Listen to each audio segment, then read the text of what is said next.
ಕಿರಣ್, ನಮ್ಮ ನಾಡಗೀತೆಯಲ್ಲಿ ಒಂದು ಲೈನ್ ಬರುತ್ತಲ್ಲ, ಅದು ಹೇಳಿ ನೋಡೋಣ.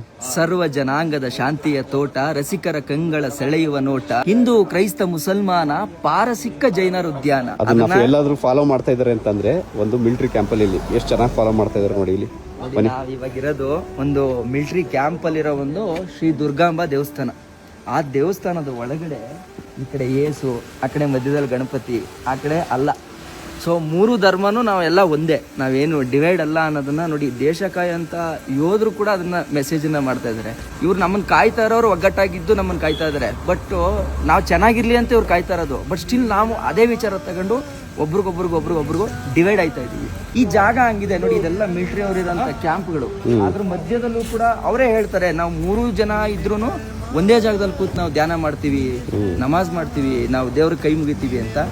ಅದೇ ರೀತಿ ನಮ್ಮ ಅಲ್ಲೂ ಕೂಡ ಆದರೆ ಚೆನ್ನಾಗಿರುತ್ತೆ ಅಂತ ನಮ್ಮ ಅನಿಸಿಕೆ.